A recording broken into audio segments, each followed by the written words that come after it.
Hello दोस्तों, नमस्कार। मैं जय वर्मा एटा एडवांस क्लासेस में आप सभी लोगों का स्वागत करता हूं। उम्मीद करता हूं आप और आपका परिवार आनंदमय होगा। हमारी एटा एडवांस टीम की ओर से जो वीडियो प्रोवाइड कराए जा रहे हैं आप उन्हें कंटिन्यू देख रहे होंगे और उम्मीद करता हूं कि आप नोट्स भी तैयार कर रहे होंगे। आज हम जो आपके सामने उपस्थित हुए हैं वो हमारा जो पॉलिटी का धुआं धुआं सीरीज चल रहा है उसी में अगला लेक्चर लेके आए हैं। लास्ट हमने देखा था कि हम आर्टिकल 56 को समझा रहे थे, तभी कुछ टेक्निक प्रॉब्लम के कारण हमारे यहाँ लाइट ऑफ हो गई और हम उसको समझा नहीं पाए। तो आज हम आर्टिकल जो राष्ट्रपति हमारा टॉपिक चल रहा है उसी में अगला लेक्चर लेके आए हैं। तो जो आर्टिकल पढ़ लिया था हमने 55 आर्टिकल पढ़ लिया, उसके बाद से हम थोड़ा लिंक कराकर आपको आगे की बातें बताएंगे। ठीक है, तो हमने देखा था लास्ट हमने क्या देख लिया था। लास्ट हमने ये देखा था अनुच्छेद 55 में जो राष्ट्रपति चुनाव की प्रक्रिया है उस प्रक्रिया को हमने पढ़ा था। इसको हमने जो प्रक्रिया है वो पद्धति है वो कहां से ली थी, आयरलैंड से। इस चीज को हम बता चुके हैं।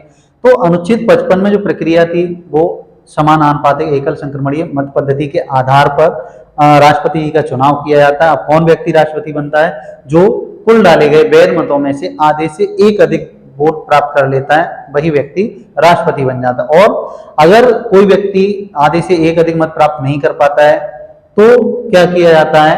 द्वितीय वरीयता का प्रयोग किया जाता है। द्वितीय वरीयता को हमने समझाया था कि कैसे जो सबसे कम सबसे अधिक तीसरे नंबर वाला जो राष्ट्रपति होता है उसके वोटों को फिर कैसे बांटा जाता है। ठीक, इस चीज को हम समझा चुके थे।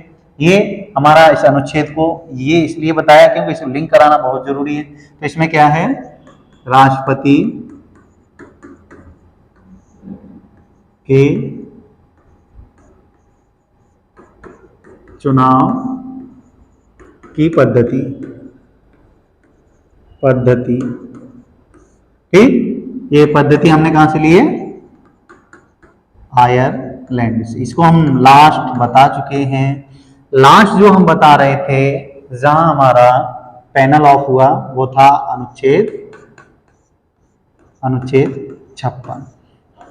अनुच्छेद 56 इसको देखिए, उनकी हम बात कर रहे थे। इसमें क्या था अनुच्छेद 56 में?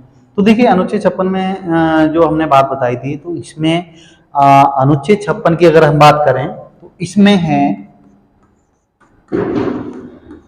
राष्ट्रपति का कार्यकाल।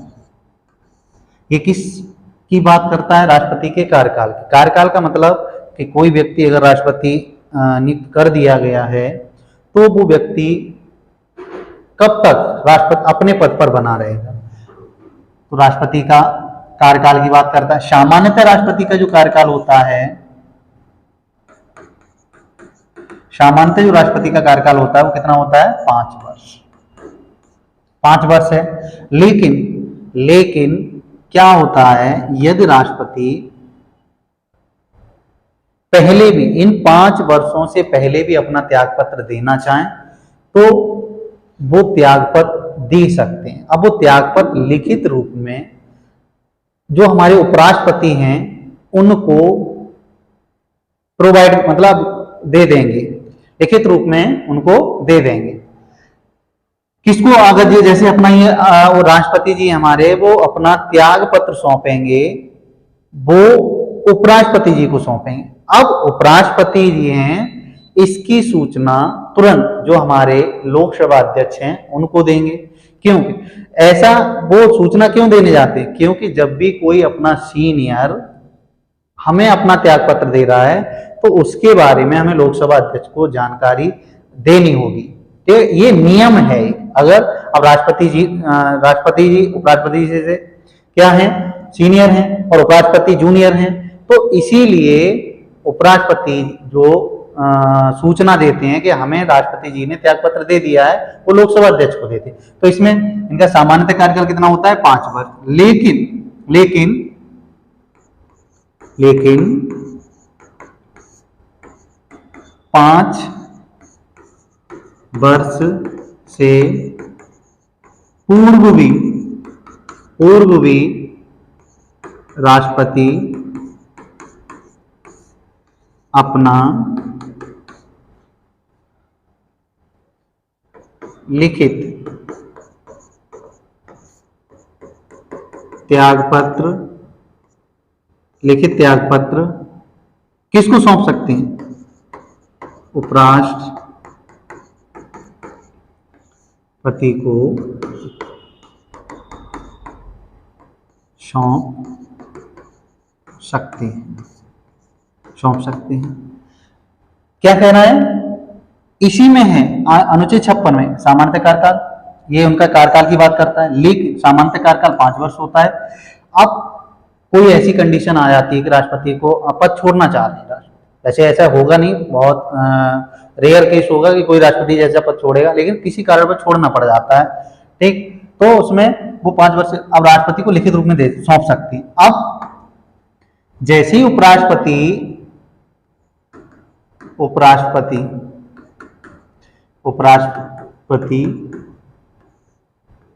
को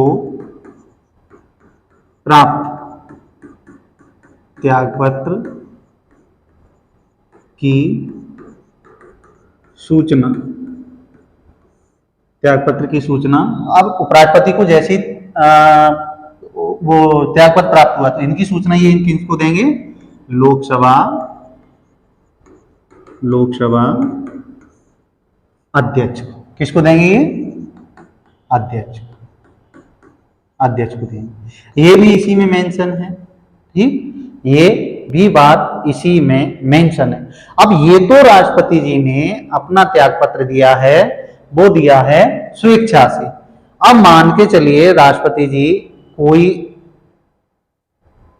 संविधान का उल्लंघन करते हैं, संविधान के नियमों का उल्लंघन करते हैं, उस कंडीशन पर इन पर एक महाभियोग प्रक्रिया द्वारा भी इनको हटाया जा सकता है, ठीक। अब मैं यहाँ सिर्फ महाभियोग प्रक्रिया की बात की गई है, प्रक्रिया क्या है, वो कैसे कैसे हटेंगे, वो प्रक्रिया है वो आपकी है आर्टिकल 61 में, 60, अभी उसको आगे पढ़ाएंगे महाभियोग।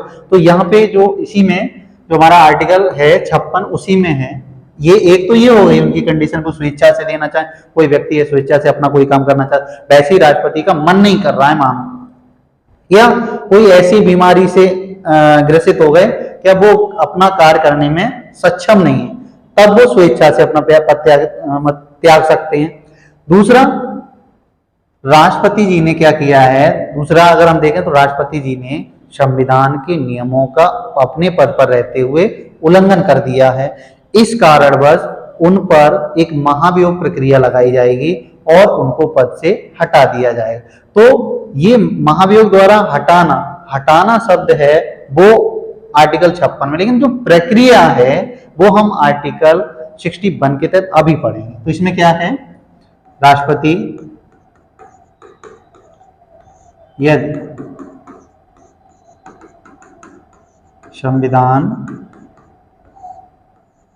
के नियमों का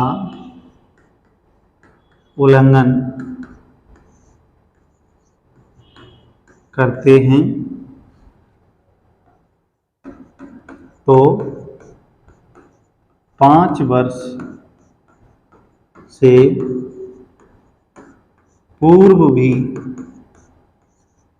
उनको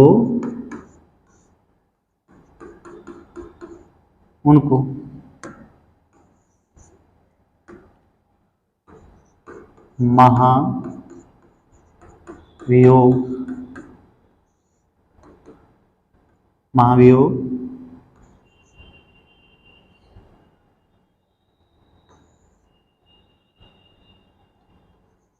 के द्वारा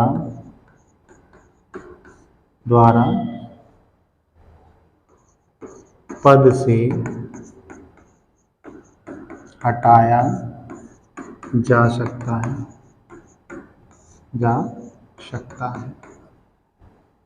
ये है महाभियोग, मतलब ये इनका कार्यकाल से संबंधित था आर्टिकल। अब देखो इसमें भी कंडीशन क्या रही है, अगर महाभियोग के द्वारा भी अगर उनको पद से हटाया गया है तो क्या अपना त्यागपत्र वो उपराष्ट्रपति को ही देंगे या किसी और को देंगे? तब भी हमेशा जब भी राष्ट्रपति अपना त्यागपत्र देंगे तो हमेशा अपना त्यागपत्र किसको देंगे? उपराष्ट्रपति को ही देंगे। क्या अब तक भारत में किसी पर महाभियोग की प्रक्रिया लगी? जी नहीं, अभी तक भारत के किसी राष्ट्रपति पर महाभियोग की प्रक्रिया नहीं लगी है। तो ये आपका आर्टिकल 56 था, थोड़ा लेंथी है और आप लोग इसे समझने की कोशिश करना। देखो हमारा जो पढ़ाने का तरीका या हम जानते हैं, हमको काफी टाइम हो गया इस क्षेत्र में, तो हम समझते हैं इस चीज को कि क्वेश्चन कहाँ से बन रहा है। तो थोड़ा डीप बनाना ये हमारा अपना दायित्व है और इसको हम आप कहें कि वन लाइनर लिखा दो उस तरह से काम नहीं भैया, हमसे नहीं हो पाएगा। आप लोगों को अगर वास्तव में जॉब लेनी है तो इतना काम करना होगा, नहीं तो आपसे बेटर लोग इस चीज को सीखने के लिए बैठे हुए हैं। और अगर आपको जॉब चाहिए तो आपको ये करना पड़ेगा।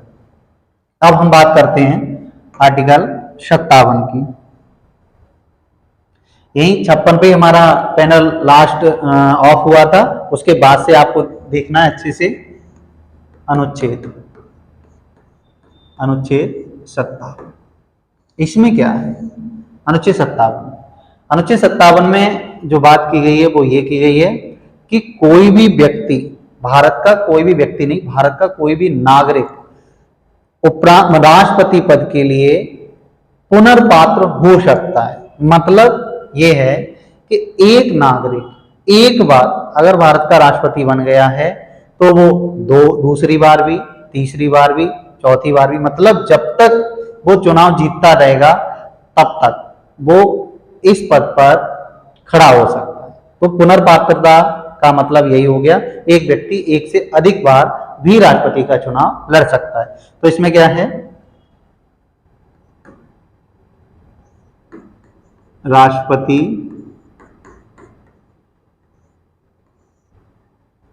की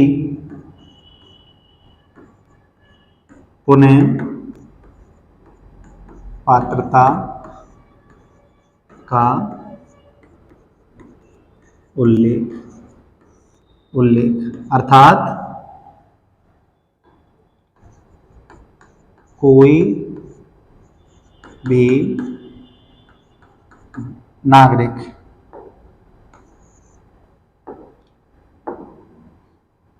भी नागरिक एक से अधिक बार राष्ट्रपति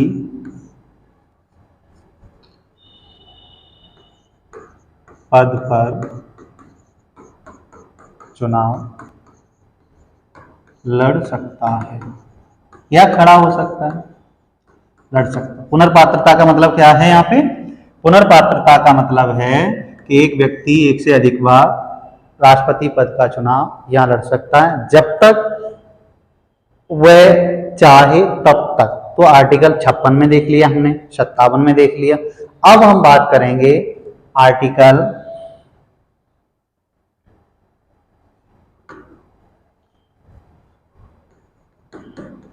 अनुच्छेद 58। इसमें क्या है? देखो इसमें जो राष्ट्रपति की हैं वो योग्यताओं की बात करता है। ये आर्टिकल राष्ट्रपति जी की योग्यताओं की बात करता है। अब योग्यताएं क्या है? देखो मैं आपके सामने जो पहले लिखने से पहले थोड़ा समझा रहा हूं, इसलिए कि आप दोबारा वीडियो देखेंगे तो शायद एक बार में याद हो जाए। तो राष्ट्रपति की जो योग्यताएं हैं, आपकी भी जैसे फॉर्म डालने से पहले आपसे कुछ योग्यताएं मांगी जाती हैं कि आपका ग्रेजुएशन है, किसी में 12th मांगा जाता है कि आपने 21 साल पूरी कर ली है, 18 साल पूरी कर ली है, तो आप इसमें फॉर्म डाल सकते हैं। इसमें फॉर्म उसी तरह से राष्ट्रपति जी की भी कुछ योग्यताएं, तब वो नामांकन कर सकते हैं राष्ट्रपति पद के लिए। ठीक, जैसे अब योग्यता इसमें क्या है? राष्ट्रपति पद की योग्यताएं, राष्ट्रपति पद की योग्यताएं। अब योग्यताएं मैंने अभी बता दिया आपको, योग्यताएं से तात्पर्य क्या है। नंबर 1, सबसे पहली योग्यता 35, पहली योग्यता भारत का नागरिक हो, पहली योग्यता।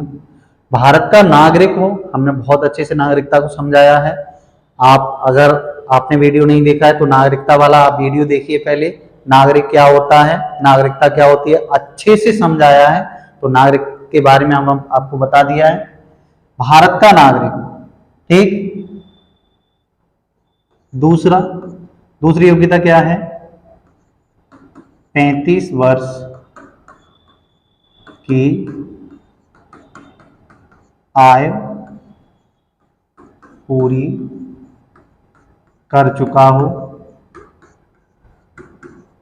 चुका हो। तीसरी, पागल या दिवालिया, बैंकरप्ट, दिवालिया बैंकरप्ट ना हो, मतलब पागल से मतलब आप समझ रहे हैं कम बुद्धि वाला ना हो। दिवालिया से तात्पर्य है किसी बैंक का रुपया लेकर उसने वापस नहीं किया हो और बैंक ने उसे बैंकरप्ट घोषित कर दिया हो, दिवालिया घोषित कर दिया हो, क्यों, उसके पास कुछ है ही नहीं, ऐसा व्यक्ति चुनाव नहीं लड़ेगा। ये उसकी योग्यताएं हैं। तीसरा जो योग्यता है वो क्या है, लोकसभा का सदस्य बनने की योग्यता रखता हो, लोकसभा का सदस्य बनने की योग्यता रखता हो। अब लोकसभा का सदस्य बनने की योग्यता से मतलब एक सांसद बनने की योग्यता रखता हो। तो ये हमारे राष्ट्रपति जी की योग्यताओं के बारे में बात की गई है। अब मैंने पहले ही बता दिया कि योग्यता से तात्पर्य क्या है। योग्यता से तात्पर्य वही है कि आप भी कोई वैकेंसी निकलती है तो आप फॉर्म डालते हैं तो आपसे योग्यता पूछा कि आपके साथ कुछ योग्यताएं मांगी जाती हैं कि भाई आप हाई स्कूल किए हैं, इंटर किए हैं या ग्रेजुएशन किए हैं या आपने 21 साल का पूरा कर लिया, ये मांगा जाता है ना आपसे। फिर उसके बाद आपके फिर कुछ शर्तें होती हैं कि हाई स्कूल के साथ साथ आपने कंप्यूटर कोई डिप्लोमा किया है, कोई इंजीनियरिंग डिप्लोमा किया है या नहीं किया है, तो वो शर्तें होती हैं इसके साथ साथ, ठीक है। तो ये है हमारा वो क्या है, अनुच्छेद 58 है। वही हम अनुच्छेद 59 की अगर हम बात करें तो 59 में 58 में योग्यताएं थी, लेकिन इसमें कुछ शर्तें हैं, कंडीशंस हैं। वो कैपेबिलिटी थी और ये कंडीशंस हैं। कंडीशंस का मतलब वही बात है, आपने फॉर्म डाला, आप 21 वर्ष के हैं, योग्य हैं, आपने ग्रेजुएशन कर रखा है, योग्य हैं। लेकिन अब वहीं पर क्या है, आपसे ये कह दिया जाए कि आपका ग्रेजुएशन में 85% है, तो ये कंडीशन हो गई उस फॉर्म को डालने के लिए। ये क्या हो गई, ये कंडीशन हो गई। वैसे ही राष्ट्रपति जी के लिए, चुनाव के लिए, और दूसरा आपके फॉर्म डालने में आपके साथ कंप्यूटर मतलब आपके ग्रेजुएशन में 85% है। दूसरा शर्त ये है कि आपके साथ उसमें एक कंप्यूटर डिप्लोमा का सर्टिफिकेट भी है, ये भी कंडीशन हो गई। अब वैसे ही राष्ट्रपति के चुनाव में लड़ने के लिए राष्ट्रपति जी को कुछ कंडीशंस दी गई हैं, उनमें हम देखेंगे। तो इसमें क्या है,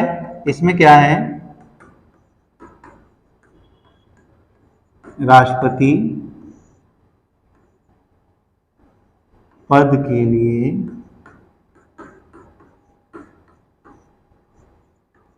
कुछ शर्तें बोले या अहर्ताएं,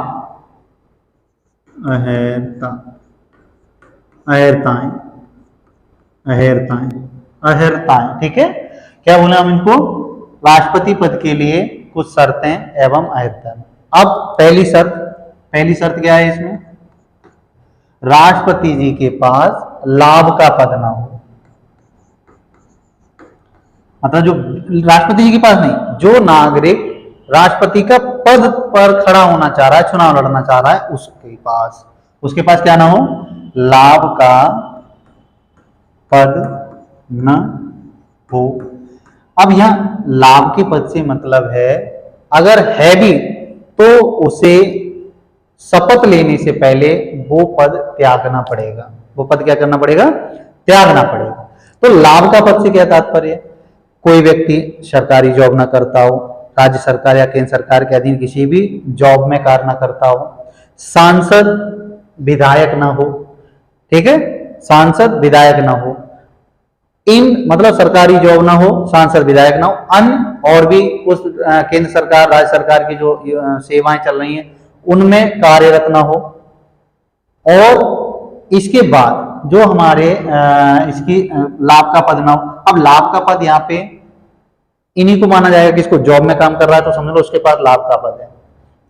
दूसरा सांसद विधायक है तब भी लाभ का पद। अगर वो मंत्री बना दिया गया है, मंत्री लाभ का पद नहीं है, ये ध्यान रखना, मंत्री बना है तो वो लाभ का पद नहीं है। कोई मंत्री राष्ट्रपति मतलब राष्ट्रपति का चुनाव लड़ सकता है, ठीक।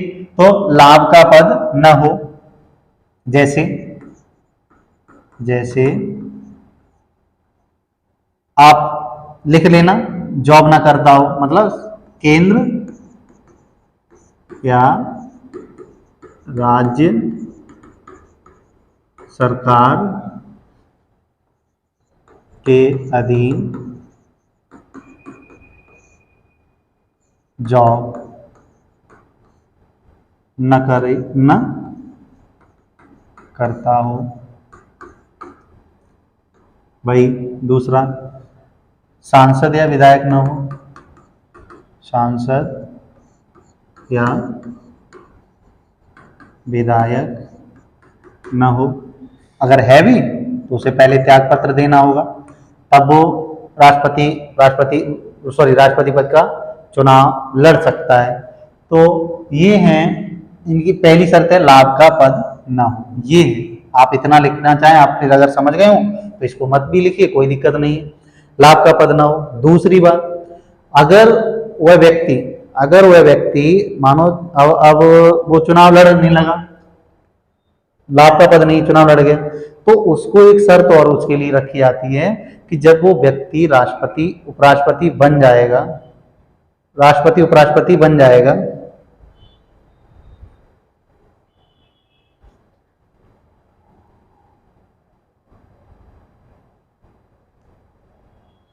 वो व्यक्ति राष्ट्रपति उपराष्ट्रपति बन जाएगा। सॉरी, हम कहां पे थे? अच्छा, लाभ का पद ना हो। हाँ, अब वो मानो वो व्यक्ति राष्ट्रपति बन गया है तो उसमें क्या होगा, जब वो पद पे होगा तो उसके वेतन और भत्ते में कटौती नहीं की जा सकती, ठीक है। उसकी शर्तें और क्या हैं? अगर वो मानो व्यक्ति है तो उसके पद पर रहते समय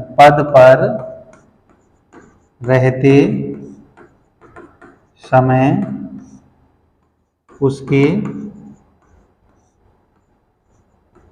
वेतन भत्तों में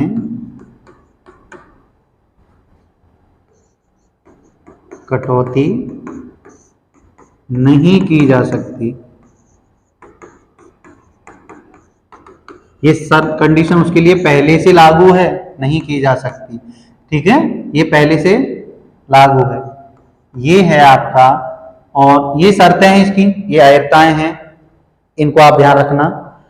आर्टिकल हमने 56 देखा, 57 देखा, 58। 56 में क्या है आपको पता है, उसका कार्यकाल की बात करता है। 57 में क्या है, पुनः पात्रता की बात करता है। 58 में क्या है, उसकी योग्यताओं की बात की गई है। 59 में क्या था, वो व्यक्ति उसकी शर्तों की बात करता है, उसकी कंडीशंस की बात करता है। कंडीशन में लाभ का पद, बस खास का अधिकांशतः वो अगर आपसे पूछेगा वनडे एग्जाम में, अगर वो पूछेगा तो वो यही पूछेगा कि लाभ का पद तो किसको लाभ का पद है, या उसकी शर्तों में योग्यताओं में क्या है, योग्यताओं में कौन कौन सी बात है। अब हम बात करेंगे, वो हमारा होगा आर्टिकल अनुच्छेद 60। एक बात मैं पीछे वहां बताना भूल गया हूं, उसको आप देख लीजिए।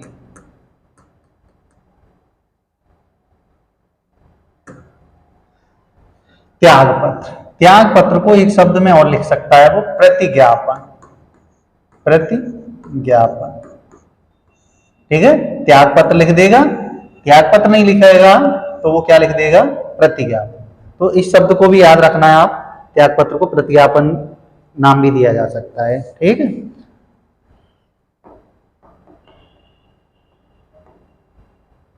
देखिए हम बात करेंगे अनुच्छेद 60। बहुत इंपॉर्टेंट है, बहुत ही इंपॉर्टेंट है हमारा। तो देखते हैं इसमें अनुच्छेद 60 में क्या लिखा है। अनुच्छेद 60 में जो हमारी बात की गई है वो की गई है, अब मानो प्रक्रिया है, राष्ट्रपति है, कोई व्यक्ति राष्ट्र, कोई नागरिक, भारत का नागरिक, कोई नागरिक है, वो व्यक्ति राष्ट्रपति बन गया, तो उसको जो शपथ दिलाई जाएगी वो कौन दिलाएगा। अच्छा, उसने त्याग पत्र के बारे में बात करी। अच्छा, वो त्याग पत्र बन जाता व्यक्ति, वो त्याग पत्र किसे देता है, उपराष्ट्रपति को देता है। अब उसको कोई शपथ भी तो दिलाता होगा, शपथ भी तो दिलाता है। और शपथ के बारे में हमने बहुत अच्छे से पीछे अनुसूचियां पढ़ाई हैं, उसके बारे में बात की है। देखो अनुच्छेद 60 में राष्ट्रपति की शपथ का उल्लेख। अब उल्लेख है तो मतलब प्रक्रिया भी है। हाँ, राष्ट्रपति शपथ का उल्लेख है, उल्लेख के साथ साथ प्रक्रिया भी। तो राष्ट्रपति जी को जो शपथ दिलाई जाती है, वैसे सामान्यतः देखा जाए तो जो भारत के मुख्य न्यायाधीश हैं उनके द्वारा शपथ दिलाई जाती है। जो भारत के मुख्य न्यायाधीश हैं ना, उनके द्वारा शपथ दिलाई जाती है। अगर किसी कंडीशन में भारत के मुख्य न्यायाधीश अनुपस्थित हैं जिस समय राष्ट्रपति को शपथ दिलाई जानी है, तब उस कंडीशन में शपथ कौन दिलाएगा। उस कंडीशन में जो वरिष्ठतम न्यायाधीश होते हैं, उन वरिष्ठतम न्यायाधीशों में से जो सबसे वरिष्ठ न्यायाधीश होगा। अब जैसे वर्तमान में कितने 34 न्यायाधीश हैं, मेरे हिसाब से 34 न्यायाधीश हैं। ठीक, अब इनमें से एक 33 प्लस 1 है, एक तो सीजेआई है, भारत सीजेआई मतलब चीफ जस्टिस ऑफ इंडिया, और 33 अन्य हैं। 33 अन्य हैं, तो इनमें से कुछ वरिष्ठतम भी होंगे, वरिष्ठतम न्यायाधीश मानो 4 वरिष्ठतम हैं। एक ये सीजेआई है हमारे चीफ जस्टिस ऑफ इंडिया, एक मुख्य न्यायाधीश हैं, और 4 अन्य न्यायाधीश, मतलब 4 है तो वैसे 33 अन्य न्यायाधीश, लेकिन इनमें से भी जो वरिष्ठता रखते हैं, जो अधिक उम्र दराज हैं, वो 4 हैं। ठीक है, अब मानो सीजेआई, वैसे शपथ नॉर्मल कंडीशन में सीजेआई दिलाएंगे किसको, राष्ट्रपति को शपथ। राष्ट्रपति को शपथ कौन दिलाएंगे, सीजेआई दिलाएंगे। मान के चलिए इस दिन ये उस दिन शपथ वाले दिन अनुपस्थित थे, तब कौन दिलाएगा।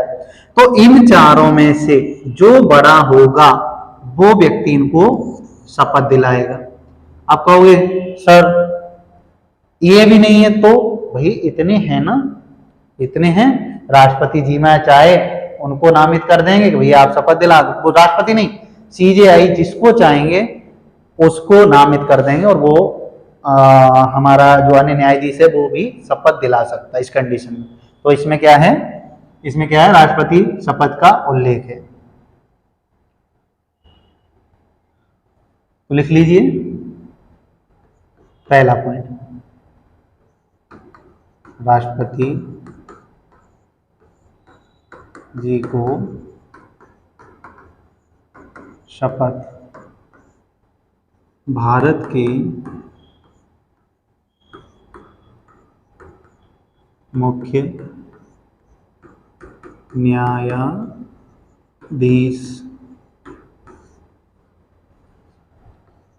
द्वारा दिलाई जाती है, यदि किसी कारणवश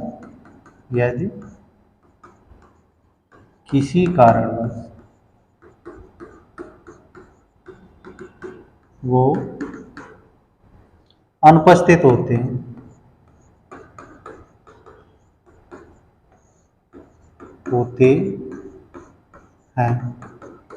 तो अन्य वरिष्ठतम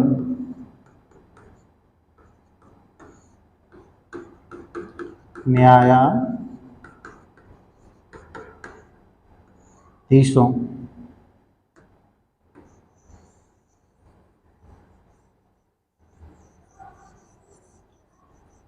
अन्य वरिष्ठतम न्यायाधीशों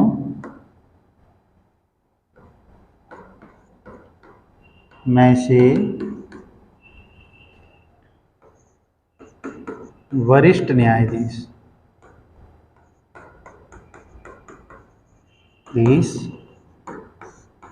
शपथ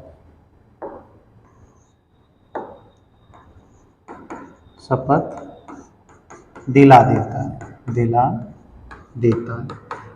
और अगर वो भी नहीं है, वरिष्ठतम नहीं है, तो राष्ट्रपति जिस व्यक्ति को उन्हीं में से नामित कर देंगे वो दिला देंगे। ये आपका आर्टिकल 60 से संबंधित था, शपथ से संबंधित। आप अगर इतना ना लिखें, आपको अगर याद रहता है भाई हमारा तो काम है ये इतना काम कराना, आपको आप अगर कर सकते हैं तो इतने से भी काम चला लीजिए। लेकिन हाँ, जो ज़्यादा लिख जाएगा, क्योंकि एक बार मैं समझाता हूँ, दूसरी बार मैं लिख के बोलता हुआ लिखता हूँ, तो और एक बार मेरा समझेंगे आप, फिर आप खुद लिखेंगे, फिर एक बार रिवीजन करेंगे, इससे बेटर हो ही नहीं सकता। और मैं वही चीज़ समझाता हूँ जो आपको लिखाता हूँ। तो आप अगर नोट्स तैयार करना चाहते हैं, तुरंत इसको रिवीजन कर लें और अपने आसानी से याद हो जाएगा, बहुत आसानी से याद हो जाएगा। अगला हम देखते हैं, अगला क्या है? 61, अनुच्छेद 61।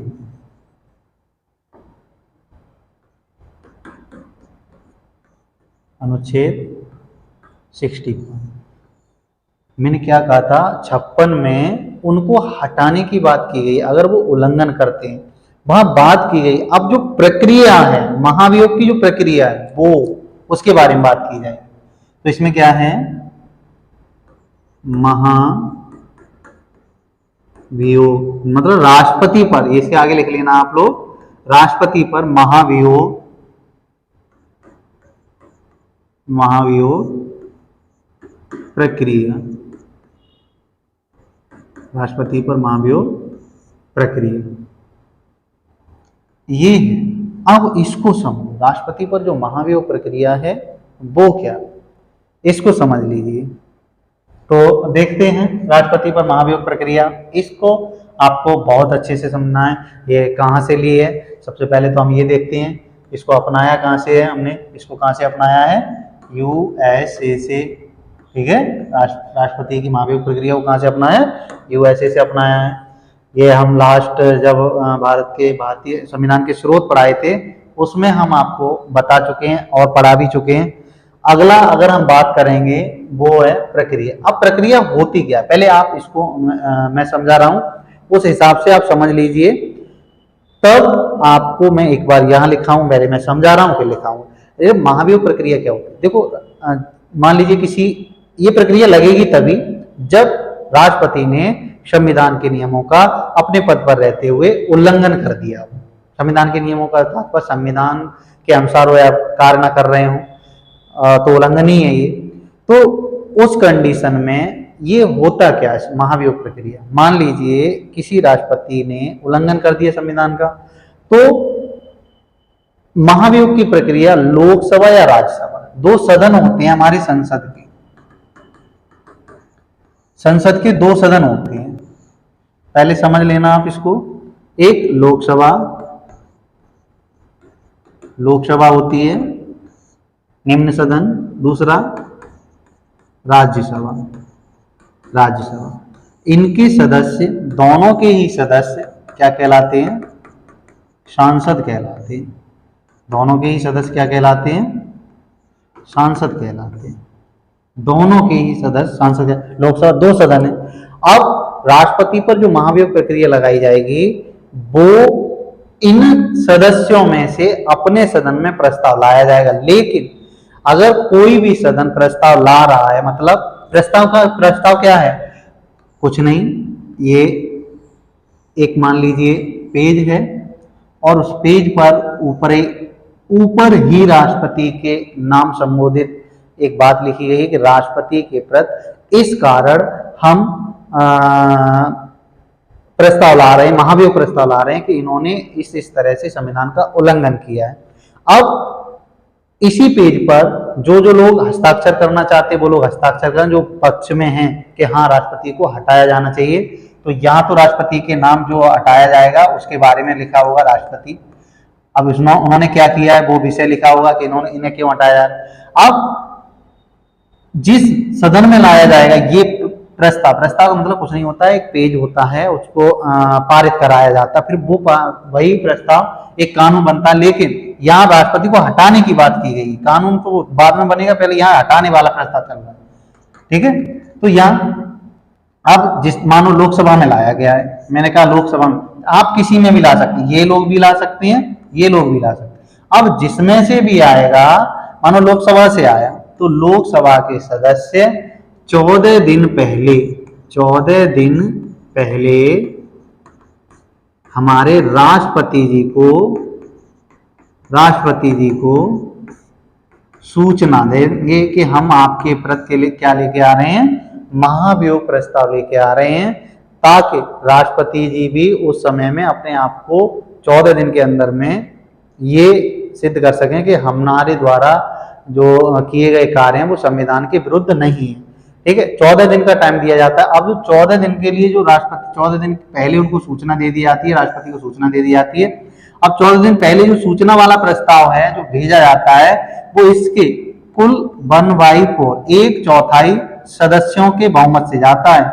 1/4 सदस्य कह देंगे हाँ भेजो, और 1/4 से कम रहे तो वो प्रस्ताव ही नहीं आएगा, क्योंकि सूचना पहले देनी पड़ेगी और बिना सूचना दिए महाभियोग प्रक्रिया आ नहीं सकती। तो जिस सदन में लाया जाता है उसके 1/4 सदस्यों द्वारा ये सूचना दी जाती है। कितने?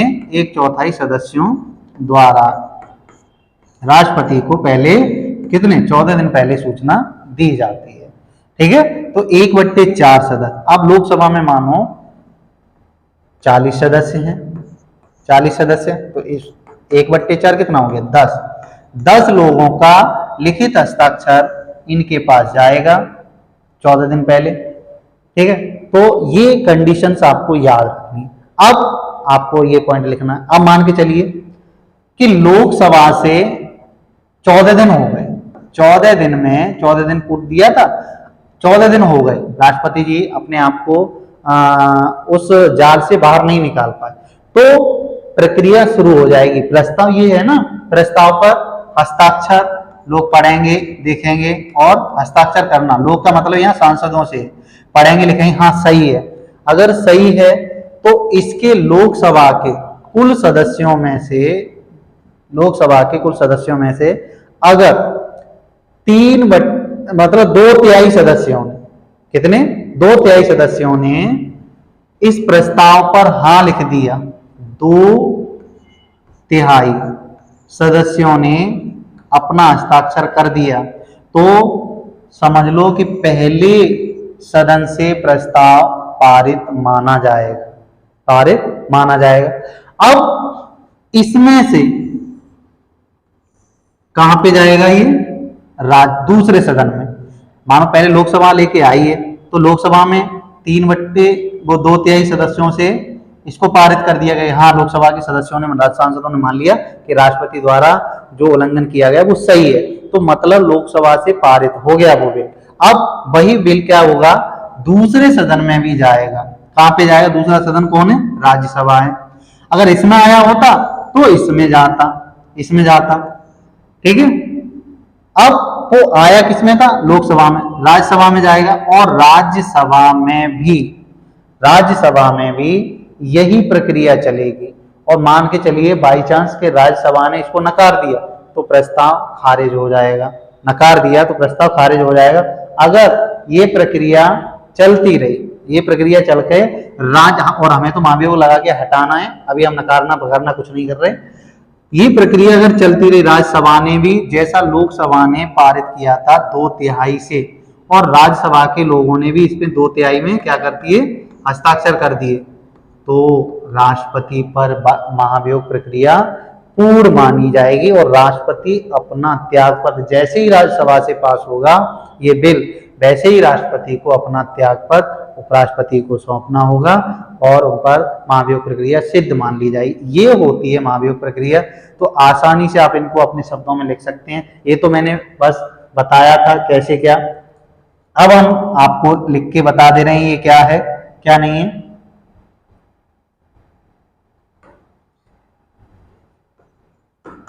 अनुच्छेद 61। भाई महाभियोग प्रक्रिया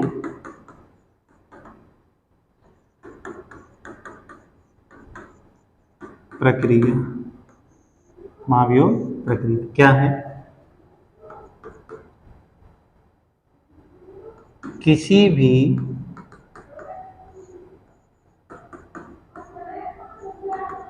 सदन में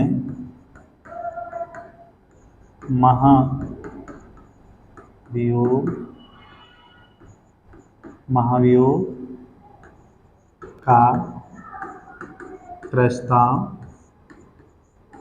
लाया जा सकता है जिस सदन में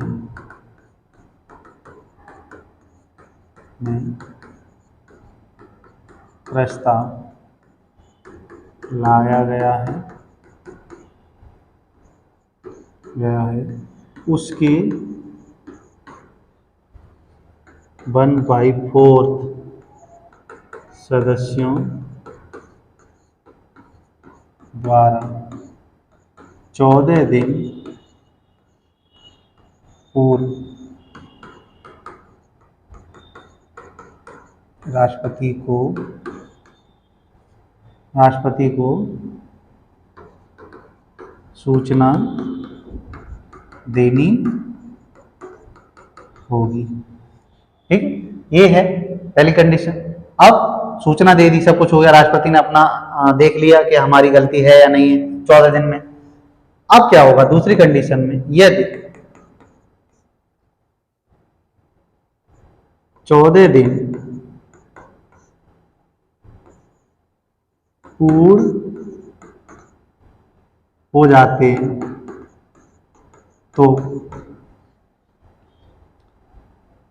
प्रस्ताव प्रक्रिया का कार्य सदन में लागू हो जाता है और मतलब ये प्रक्रिया का प्रस्ताव प्रक्रिया का कार्य सदन में लागू हो जाता है। का प्रस्ताव प्रक्रिया कार्य लागू हो जाने से मतलब है उस पर जांच करना स्टार्ट कर देते, और यदि वह जांच में सही पाया जाता है तो यदि जांच में दोषित हो जाता है, जांच में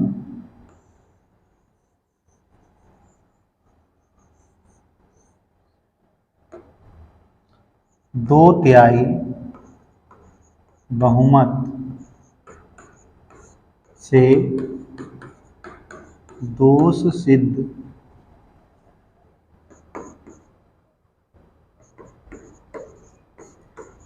हो जाता है तो प्रस्ताव अगले सदन में जाता है।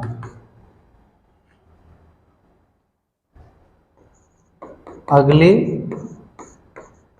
सदन में भी सेम, वैसी, ध्यान रखना सेम, मैं अंडरलाइन कर रहा हूं इसे, सेम प्रक्रिया चलती है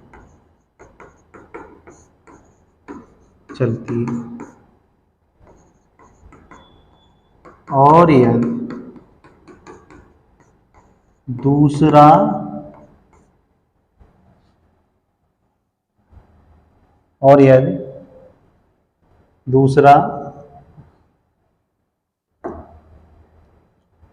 दूसरा सदन भी इस प्रस्ताव को 2/3 बहुमत से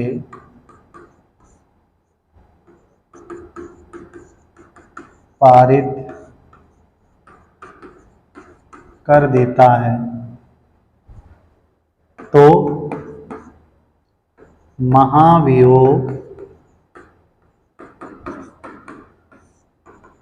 प्रक्रिया पूर्ण मानी जाती है और राष्ट्रपति को क्या देना होगा, त्यागपत्र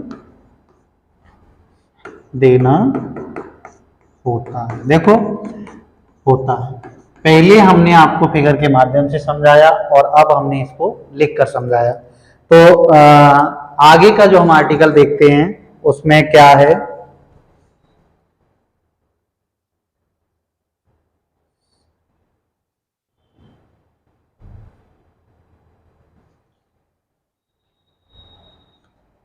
आगे का आर्टिकल हम देखेंगे वो क्या है, अनुच्छेद 62।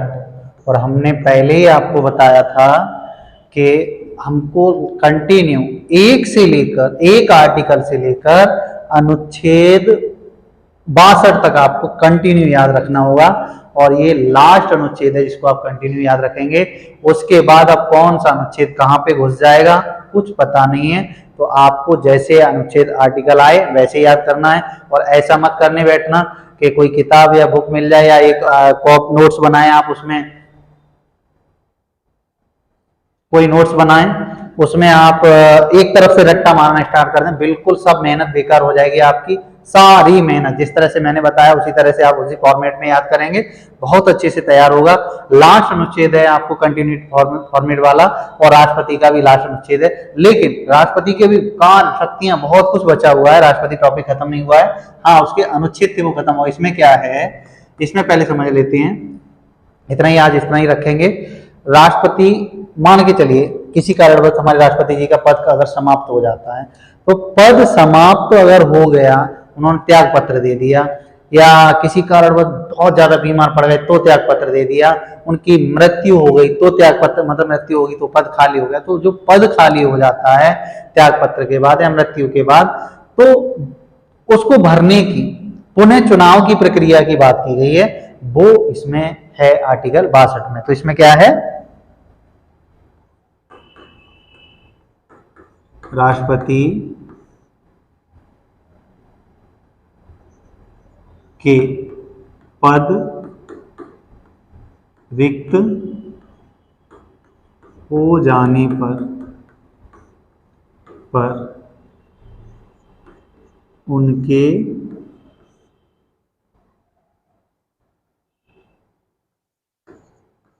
पद को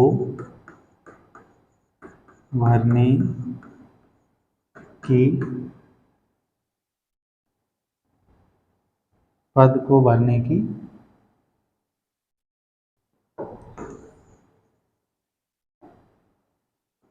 का वर्णन ये है।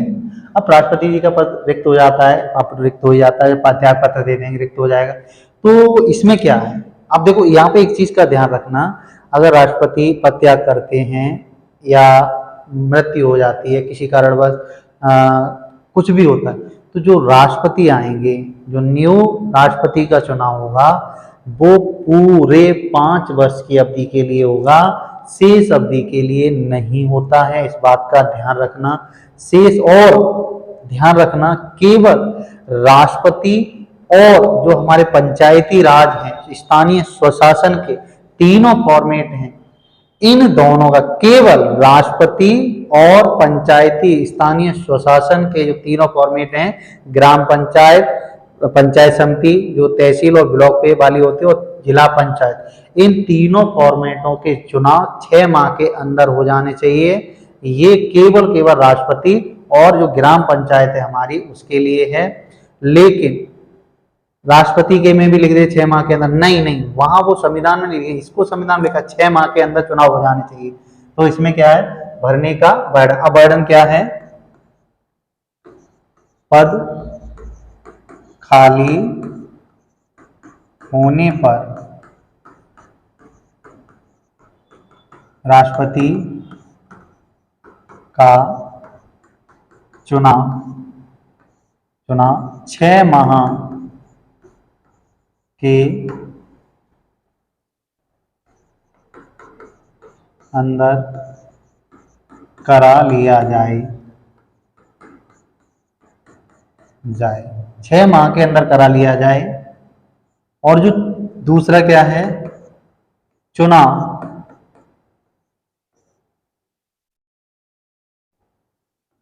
शेष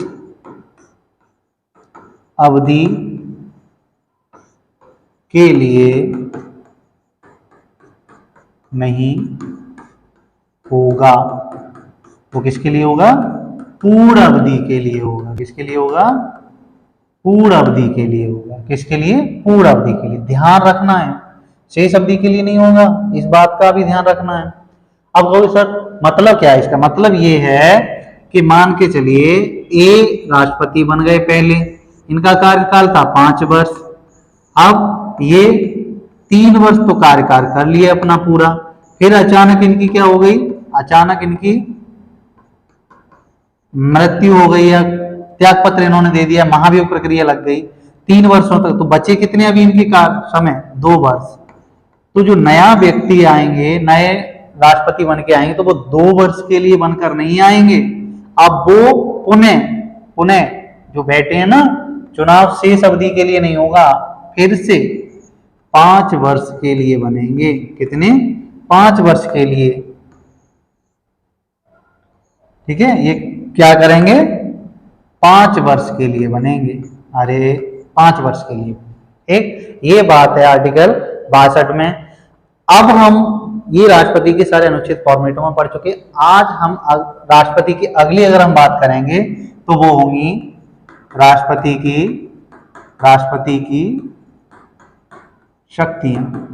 अब शक्तियों में देखो, राष्ट्रपति को शक्तियां भी तो प्राप्त हैं संविधान को चलाने के लिए या पूरी सरकारों को चलाने के लिए कुछ शक्तियां प्राप्त, बस शक्तियों तक ही करा रहे हैं। इनकी शक्तियों को हम 2 भागों में बांटते हैं। एक है आपकी, एक सामान्य शक्तियां होती हैं, सामान्य शक्तियां होती हैं। दूसरी होती हैं इनकी जो हमारी आपातकालीन शक्तियां होती हैं। आपातकालीन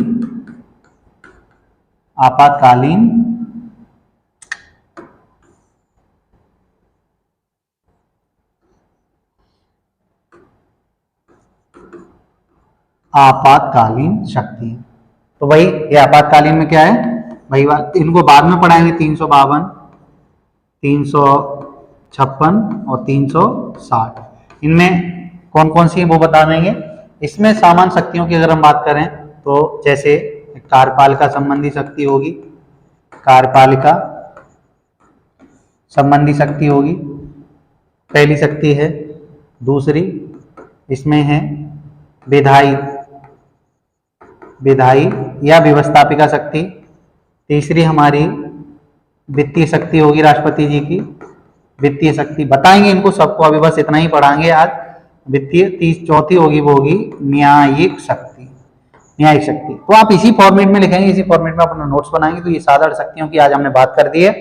अगला हमारा जो टॉपिक रहेगा वो होगी जो सामान्य शक्तियों में कार्यपालिका संबंधी शक्ति है। कार्यपालिका क्या है, कार्यपालिका में कौन किसको रखा जाता है तब कार्यपालिका बनती है। तो आज के लिए बस इतना ही रखें। आप इस वीडियो को अगर पसंद आए तो आप वीडियो को सिर्फ शेयर कर दीजिए। आप बस इतना ही हम आपसे मांग रहे हैं। अगर पसंद आ रहा है तो इस वीडियो को शेयर करें। कुछ लोग देख के खुद को देख लिया, दूसरे से कोई मतलब नहीं है भाई, आप हमारा थोड़ा फायदा कर दीजिए, यही मैं आपसे मांग रहा हूं। तो आज के लिए बस थैंक यू।